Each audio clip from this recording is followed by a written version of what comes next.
Parce que lorsque nous lisons ce texte, « Lève-toi, resplendis, car voici ta lumière, et sur toi se lève la gloire d'Adonai, notre Dieu. » Lève-toi, resplendis, dans le Nouveau Testament, c'est le langage de la résurrection.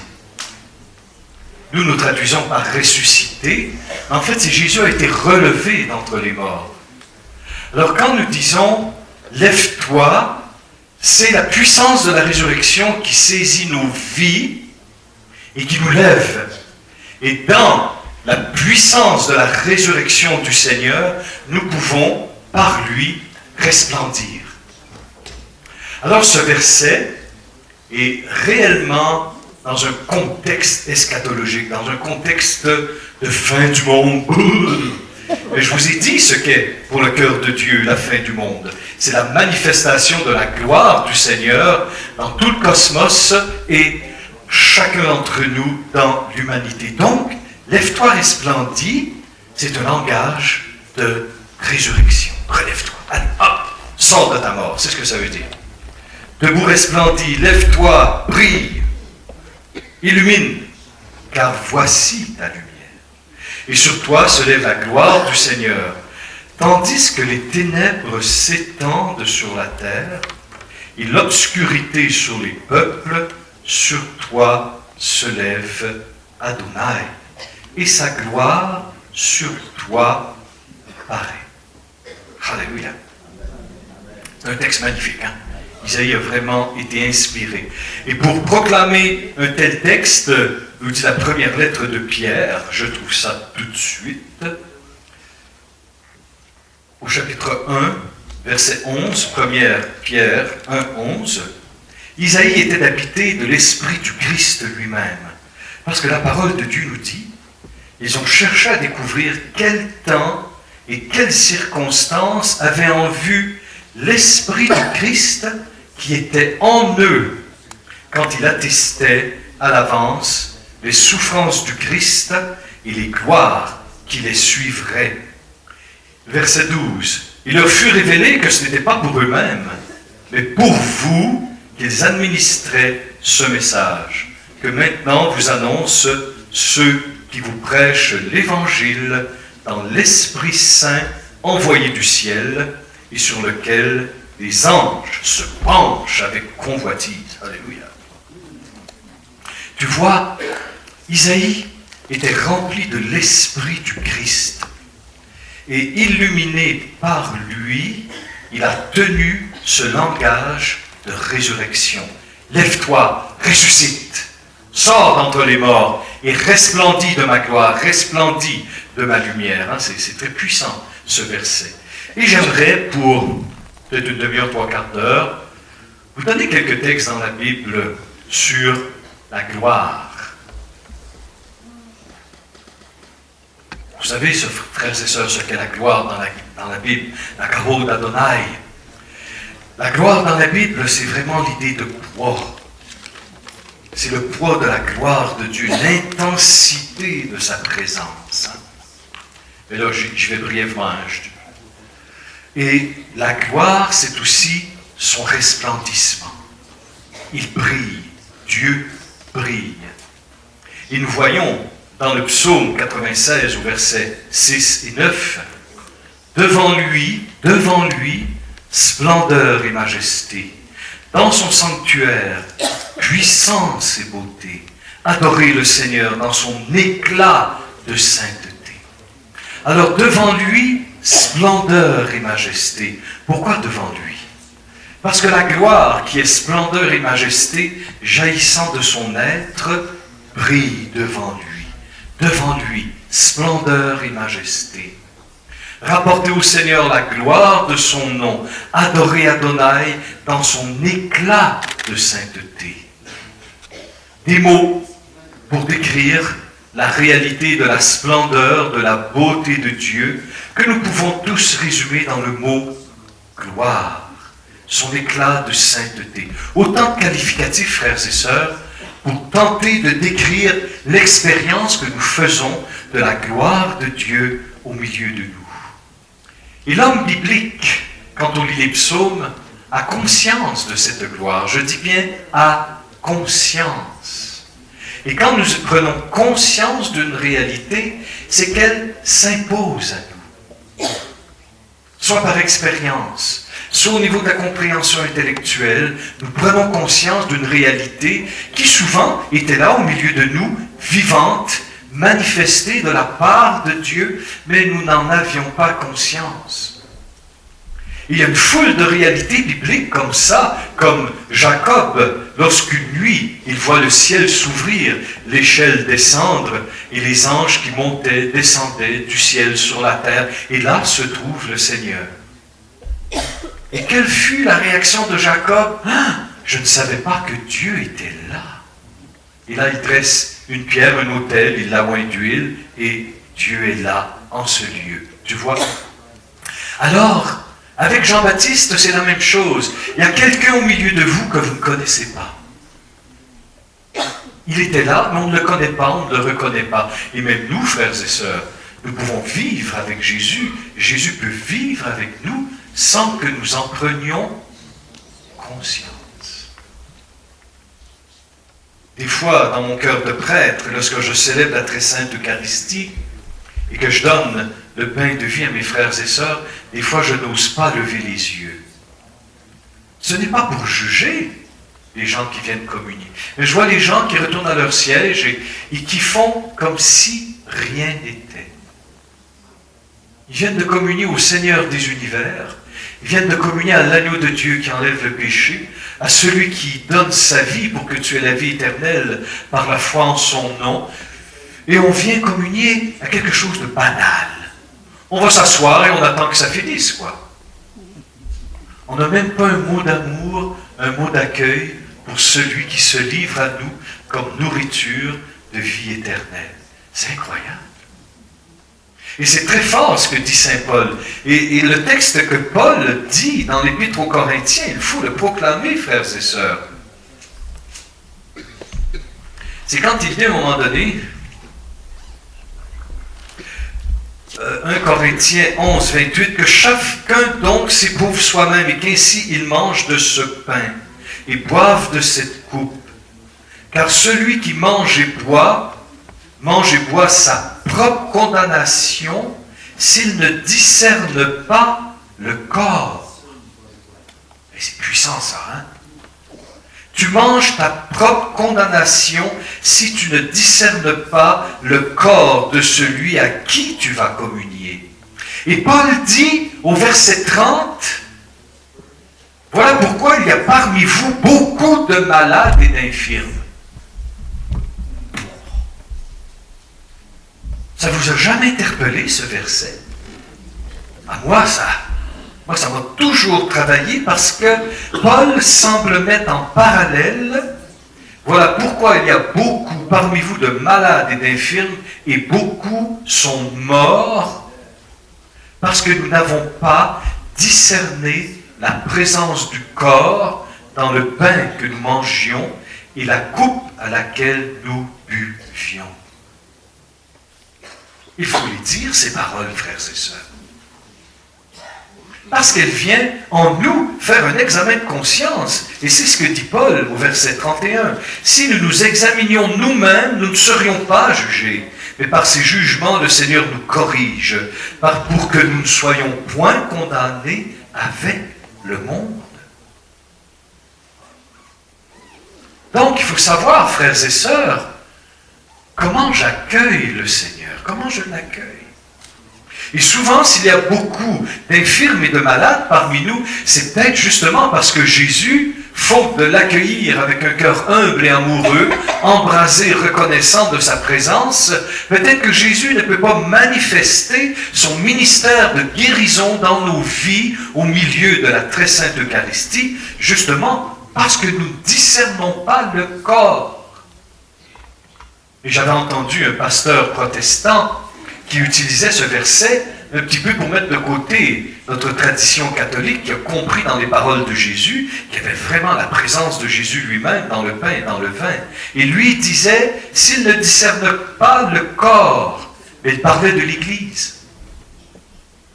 Mais comment pouvons-nous discerner le corps? sans discerner la tête de ce corps. Sinon, tu en fais un monstre. C'est un corps coupé de sa tête. Et tu introduis encore un discours de division. Alors que la Bible, dans Jésus, nous invite à une doctrine d'unité dans l'amour. Alors le Seigneur nous dit à travers sa parole, celui qui mange et boit sa propre condamnation s'il ne discerne le corps. Alors quand on vient, je ne veux pas vous faire peur, vous mettre dans la terreur, mais je veux que nous prenions conscience des trésors immenses que Dieu nous donne à travers la mendication eucharistique. De savoir que lorsque nous communions, bien sûr, non pas exclusivement, mais lorsque nous communions à la présence de Jésus dans le pain et dans le vin consacrés au corps et au sang de la divinité du Christ, frères et sœurs, nous communions vraiment à la gloire du Seigneur. Et moi, j'ai vu dans la paroisse, chez moi, à Albi, des chrétiens qui n'ont jamais participé à nos sessions de gloire et de puissance de Dieu. Et quand ils viennent de communier, je les vois briller. Ils brillent. Mais ils ne brillent pas par eux-mêmes. Ils brillent par la présence du soleil de justice eucharistique auquel ils ont communié. J'ai vu ces choses, je le vois souvent. Hein. Si nous avions les yeux ouverts, nous verrions souvent la manifestation du surnaturel dans notre vie. Parce que c'est là, et comme je disais ce matin, nous vivons naturellement dans le surnaturel. Et nos yeux sont tellement englués de l'esprit du monde qu'il peut vivre au milieu de nous, Dieu, et nous ignorons qu'il est là. Et même sa propre parenté, Jean-Baptiste, ignorait qui était Jésus. Il a fallu le don du Saint-Esprit pour que Jean-Baptiste lui-même regarde l'agneau et lui dise « J'ai vu l'Esprit qui révèle Jésus, qui dit « Voici l'agneau de Dieu ». Fait que l'Esprit de Dieu, l'Esprit du monde, nous dit Jean, nous dit Jésus en Jean. Et c'est très beau ce que... Il faut vraiment lire la parole de Dieu pour comme elle nous est donnée. Hein. C'est très beau. Ben, c'est très beau, c'est en même temps très souffrant et très mystérieux. Parce que le Seigneur nous dit que le monde ne connaît ni ne peut recevoir le Saint-Esprit. Il ne peut ni le connaître, ni le voir, ni le recevoir. Alors il dit à ses disciples, vous le connaissez, parce qu'il demeure auprès de vous et qu'il est en vous. Donc, si l'esprit du monde, si le monde ne peut pas voir l'esprit, ça veut dire qu'un chrétien devrait voir le Saint-Esprit. Sinon, voir ses œuvres, sinon le voir agir dans notre propre vie, au cœur de nos communautés, au cœur de nos vies personnelles. Jésus dit bien que pour rentrer dans le royaume des cieux, nul ne peut voir et entrer s'il ne renaît d'eau et d'esprit. Nul ne peut voir, nul ne peut connaître. Donc, il faut, frères et sœurs, avoir une prise de conscience par la puissance du Saint-Esprit. On continue. Alors sache ce que tu fais quand tu viens communier au Seigneur. Ne pas discerner la tête, c'est ne pas discerner le corps. Ne pas discerner le corps, c'est ne pas discerner la tête. Alors tu vois, frères et sœurs, endormez-vous pas, hein? Je sais que c'est lourd un petit peu en fin d'après-midi, on a eu quand même une bonne journée déjà, on a eu des bons temps d'adoration et de louange. Essayez d'écouter ce discours quand même, faites un effort, ou levez-vous tout simplement. Lève-toi! Lève-toi! Resplendis! Levez-vous, taisez-moi. Deuxième lettre de Paul aux Thessaloniciens, au chapitre 1, verset 9. La parole de Dieu nous dit que l'enfer, 2 Thessaloniciens 1,9, La parole de Dieu nous dit que l'enfer, c'est l'absence éternelle de la gloire de Dieu. Oui, mon Dieu, exactement. Je lis le texte. 2 Thess 1, 9. Ceux-là seront châtiés d'une perte éternelle, éloignés de la face du Seigneur et de la gloire de sa force. L'enfer, il y a une absence éternelle de la gloire de Dieu. La gloire de Dieu, c'est le rayonnement de splendeur et de sainteté qui émane de son être, comme la lumière et la chaleur du soleil émanent à travers tout notre univers, du moins nous, notre système solaire. Hein? Alors l'enfer, c'est être éternellement privé de la face de Dieu d'où émane sa gloire. Être privé de la gloire. Tu t'imagines? Bon, c'est pas juste ça l'enfer, je pourrais vous en reparler en vous parlant d'amour de Dieu, hein? Alors vraiment, Paul dit ça. Ceux-là seront châtiés, ceux qui refusent le salut, la bonne nouvelle, ceux-là seront châtiés d'une perte éternelle, éloignés de la face du Seigneur et de la gloire de sa force. Alléluia. Éloignés de la face du Seigneur. Paul a de la suite dans les idées. On continue. Dans la deuxième lettre aux Corinthiens, au chapitre 4, au verset 6, 2 Corinthiens 4, 6. En effet, le Dieu qui a dit, écoutez bien la beauté de la parole, hein, que des ténèbres resplendissent la lumière, et celui qui a resplendi dans nos cœurs pour faire briller la connaissance de la gloire de Dieu qui est sur la face du Christ. Ce n'est qu'un langage de lumière, l'Évangile. Que des ténèbres resplendissent la lumière, c'est celui, c'est-à-dire Dieu notre Père, qui a resplendi dans nos cœurs pour faire briller la connaissance de la gloire de Dieu qui est sur la face du Christ. Donc, si Paul nous disant que l'enfer, c'est d'être éloigné définitivement de la face du Seigneur et de sa gloire, plus loin, Paul nous enseigne que nous sommes privés de la connaissance de la gloire de Dieu qui est sur la face du Christ. Wow. Je prêchais une fois, excusez-moi si je reviens sur des funérailles, mais pour moi les funérailles c'est des temps d'évangélisation à fond la caisse. Donc, la semaine dernière, j'ai célébré 7 funérailles. 3 par jour, j'en ai eu. Alors, j'ai évangélisé toute la semaine. Parce que les gens et les églises, presque toutes les 7 funérailles étaient remplies de monde. Mais la majorité, c'était des incroyants, ce qu'on appelle des non-pratiquants, des gnostiques. On discerne les francs-maçons, il y en avait un paquet. Et là, j'ai parlé de la beauté, de la gloire qui était sur la face du Christ. Et je leur disais, frères et sœurs, Jésus est lumière, sur sa face brille la gloire, et comme dit l'Épître aux Hébreux, Jésus est le resplendissement de la gloire du Père.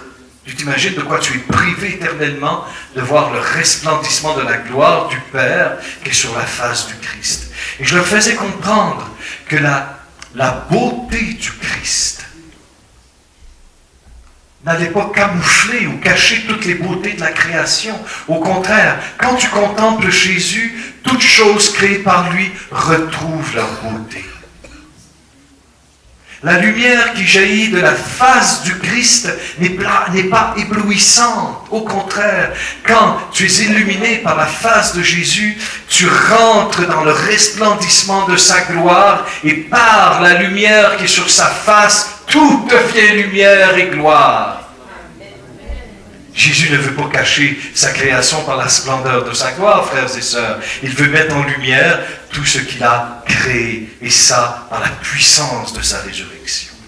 Alors je voyais les gens dans l'assemblée, j'ai évangélisé 1 semaine de temps, des églises pleines de païens à temps plein. Croyez-moi, j'y allais avec un feu durant les funérailles. Ça y allait, hein? Croyez-moi, ce n'est pas un temps mort.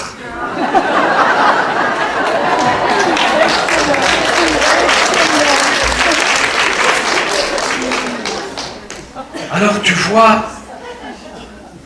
Jésus nous invite. Et regardez bien ce que dit le Seigneur. Dans la deuxième aux Thessaloniciens, chapitre 2, verset 14. 2 Thessaloniciens, verset 14. C'est probablement des textes que vous avez lus, mais 2 Thess 2, 14. Je prends le texte.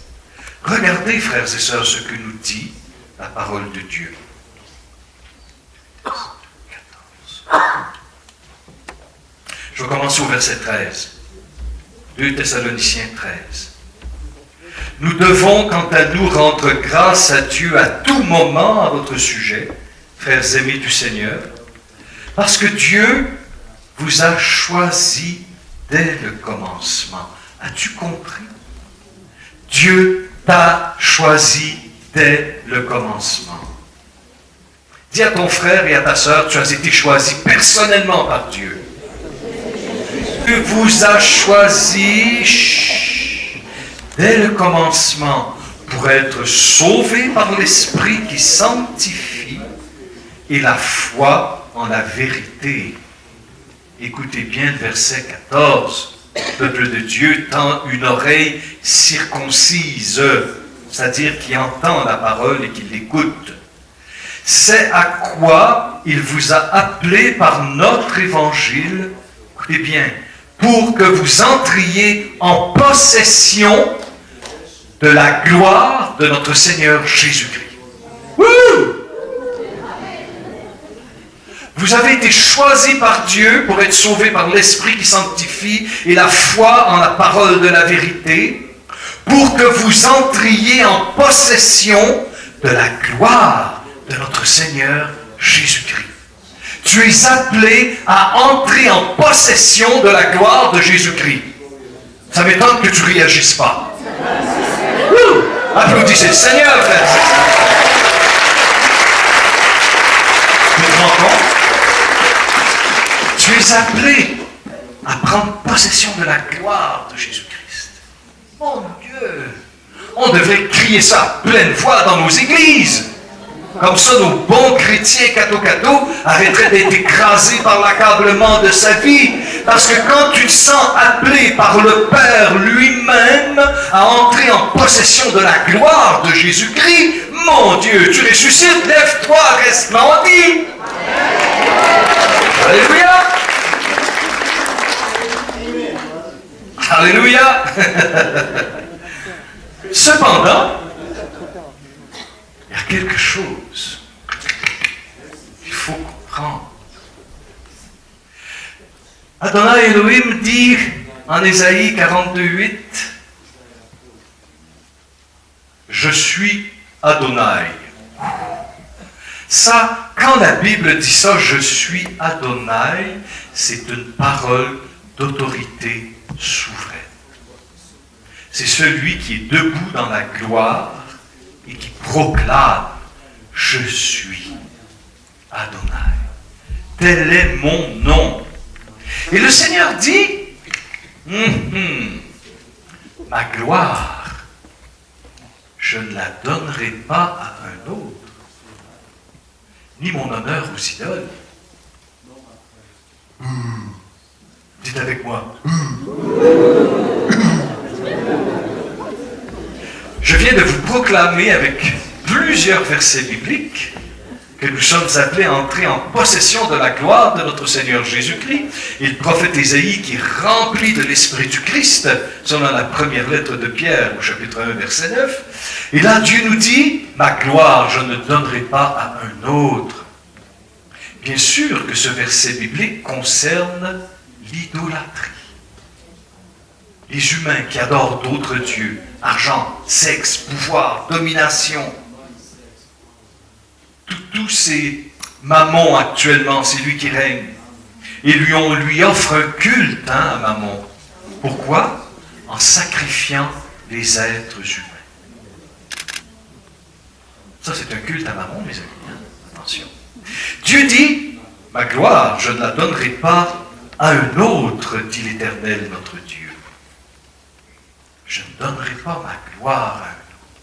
Alors, comment se fait-il qu'avec l'avènement de notre Seigneur et Sauveur Jésus-Christ, en ces temps qui sont les derniers, Dieu nous parle par un Fils, dit l'Épître aux Hébreux, et que lui-même nous dit, vous êtes appelés à la gloire. Comment cela peut-il se faire? C'est la question de Marie à l'ange Gabriel. Hein?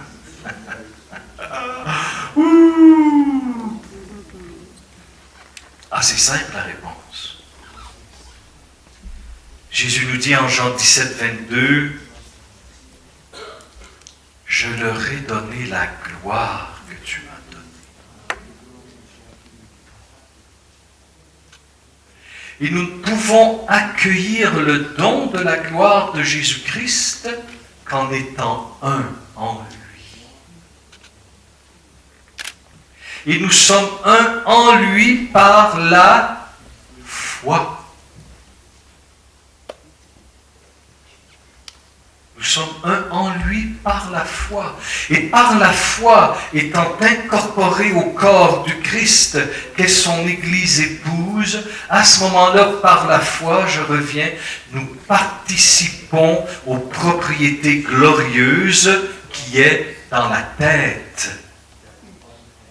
Étant son corps, tout de la tête se répand sur le corps. Dieu ne donne pas sa gloire à personne, mais par la foi, par le salut en Jésus-Christ, nous ne faisons qu'un au Christ tête, le chef de l'Église, l'époux de l'épouse, et justement parce que nous sommes son corps, Jésus répand sa gloire et nous pouvons enfin briller de sa propre brillance. Nous pouvons illuminer de sa propre lumière parce que Jésus, selon la volonté du Père, et cela depuis toute éternité, nous fait un en lui par la foi et par l'amour. Et par cette foi qui nous unit au Christ, nous recevons par lui la gloire de l'Éternel. Ainsi, Dieu ne donne pas sa gloire à un autre. Il répand sa gloire sur son corps. Que tout ça. Alors l'Église, frères et sœurs, c'est pas seulement un rassemblement sociologique de quelques-uns qui ont une cause commune. L'Église épouse, corps du Christ, c'est vraiment le corps de Dieu. Et justement, j'ai prêché ça quand j'évangélisais aux funérailles la semaine dernière. Cet homme, je vous en ai parlé, hein, qui était réputé pour avoir réconforté, soigné beaucoup de malades. Et là, je me suis mis à prêcher cette parole de Jésus qui dit « Tout ce que tu auras fait au plus petit d'entre les miens, c'est à moi que tu l'as fait. » Et là, j'ai eu cette lumière magnifique que j'ai lancée comme ça dans l'assemblée, comme une semence de gloire, une semence de salut. Et je leur ai dit, quand Jésus dit ça, tout ce que tu auras fait au plus petit d'entre les miens, c'est à moi que tu l'as fait. Frères et sœurs, quand je réconforte un malade, à quelque part dans le Saint-Esprit, je touche au corps de Jésus lui-même.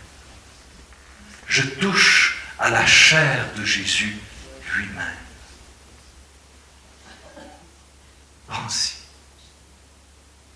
Quand Jésus nous dit, j'étais malade, tu m'as soigné, j'étais en prison, tu m'as visité, en accomplissant cette œuvre d'amour, tu touches mystiquement au corps même de Jésus. Parce que nous sommes son corps. C'est pour ça que Jésus peut dire, quand tu as soigné telle personne, c'est moi que tu as soigné. Parce qu'en touchant un corps meurtri, nous touchons au corps de Jésus crucifié sur la croix. Il y a une communion avec Dieu à ce moment-là. Voilà pourquoi que le jugement dernier, qui est une apothéose de gloire, où le Fils de l'homme vient dans la gloire de son Père, entouré des multitudes d'anges, toutes les nations sont rassemblées, et là Jésus se livre dans la lumière et la splendeur de son amour, se livre un jugement personnel. tout ce que tu auras fait au plus petit d'entre les miens, c'est à moi que tu l'as fait. Alors, quand tu touches un corps meurtri pour le soulager, mystérieusement, tu touches directement à la chair du Christ. C'est des réalités de foi qui nous échappent. Mais même s'ils nous échappent à l'infini, frères et sœurs, nous touchons quand même à cette réalité-là. Quand Jésus, dans le Christ, il ne peut pas y avoir d'union, d'intimité entre la divinité et l'humanité que dans le corps du Christ. Il n'y a pas d'unité plus profonde entre Dieu et chaque être humain, toute l'humanité, que dans le corps du Seigneur. Lorsque Paul dit, frères et sœurs, en Colossiens 2,9, qu'en lui Jésus habite corporellement la plénitude de la divinité, peux-tu imaginer la qualité glorieuse de l'humanité du Christ? Mais bonne nouvelle, c'est que si notre tête habite en lui corporellement la plénitude de la divinité, ça veut dire que la plénitude de la divinité se répand peu à peu dans tout le corps épouse que nous sommes. Et un jour, quand Jésus lui-même présentera son épouse au Père, toute l'humanité sera totalement habitée par la plénitude de la divinité. Ça, c'est l'Église. Ça, c'est l'Église. Alléluia. Alors, tu vois, le Seigneur ne donne sa gloire à personne. Il la donne en partage à son propre corps que nous sommes. Et par son corps, il répand sa gloire et transfigure tout le cosmos. Parce que le cosmos lui-même est dans les douleurs de l'enfantement, nous dit Paul aux Romains au chapitre 8. Et il attend la révélation des fils de Dieu que nous sommes. Pourquoi? Parce que lorsque Jésus viendra glorifier dans la puissance de la résurrection toute l'humanité, il transfigurera notre chair, mais il ne peut transfigurer notre chair terre sans qu'il transfigure en même temps tout le cosmos. Parce que le cosmos, dans les propriétés actuelles de son être, ne pourrait pas accueillir des êtres humains glorifiés dans la gloire du Christ. Il serait anéanti, parce qu'on ne peut pas accomplir la gloire de Dieu sans avoir reçu auparavant un corps glorifié. Et ce corps glorifié, Dieu va le tirer de ce cosmos glorifié. La première création, Dieu prend la poussière, arrache la poussière, l'élève et en fait un être humain. À la résurrection de la chair, frères et sœurs, Dieu va tirer le nouveau corps humain d'un cosmos glorifié. Alléluia. Alors le Seigneur nous dit que nous sommes appelés à entrer en possession de la gloire de notre Seigneur Jésus-Christ. Te rends-tu compte? Entrer en possession de la gloire. Et nous pouvons posséder, entrer dans la gloire de notre Seigneur sans être un avec lui et la recevoir en partage. Wow!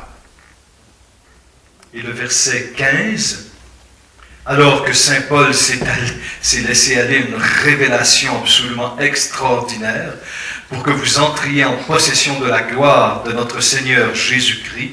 Le verset 15, il remet un petit peu les pieds sur la terre. Hein? Dès lors, frères, tenez bon. Une fois que vous savez ça, tenez bon, gardez fermement les traditions que vous avez apprises de nous de vive voix ou par lettre. Que notre Seigneur Jésus-Christ lui-même, ainsi que Dieu notre Père, qui nous a aimés et nous a donné par grâce consolation éternelle et heureuse espérance, console vos cœurs et les affermisse en toute bonne œuvre et parole. Waouh! C'est magnifique ça. Moi, en tout cas, ça me transporte. Tu vois, l'être humain est un homme de poussière et de souffle. Et tout au long de notre vie, c'est une tension entre le souffle qui veut s'unir au souffle du Seigneur, le Ruach Elohim, le Saint-Esprit, et le souffle que Dieu a déposé en nous qui aspire à être un avec l'Esprit de Dieu. Mais on est fait de terre et de souffle. Il faut que le Saint-Esprit, dans notre cheminement, de plus en plus, intègre la plénitude de ce que nous sommes, terre et souffle. Cela n'est pas en contradiction. C'est le péché qui a divisé l'être humain. Parce que le jour où nous ressusciterons, et nous aurons un corps de chair totalement pénétré de la lumière du Christ Seigneur. Amen. Alors, quand on lit ce magnifique psaume 8, qui nous parle de la beauté de l'être humain, et qui dit « À peine ne fis-tu moindre qu'un Dieu, tu le couronnes de gloire et de beauté. » Comment cela peut-il se réaliser? Tu le couronnes de gloire et de beauté. Je disais hier que le cœur des Écritures, c'est Jésus-Christ. Nous ne pouvons plonger dans le mystère de la révélation biblique de l'Ancien Testament sans contempler Jésus, qui est l'accomplissement des Écritures.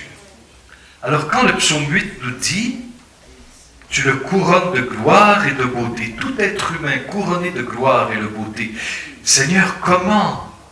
C'est Jésus qui dit à son Père « Je leur ai donné la gloire que tu m'as donnée dès avant le commencement du monde. » Alors oui, l'être humain est couronné de gloire et de beauté uniquement par le don de la gloire du Fils de Dieu. Et ça, c'est magnifique. Et tout être humain, même non chrétien, aspire à cette gloire. Aspire vraiment à cette gloire, frères et sœurs. Seul le Christ peut la répandre sur nous et par elle nous glorifier, transformer en lui, de sorte que chacun d'entre nous, nous soyons, dans tout ce que nous sommes, une manifestation de la beauté, de la gloire qui brille sur la face du Christ. Amen. Applaudis Seigneur.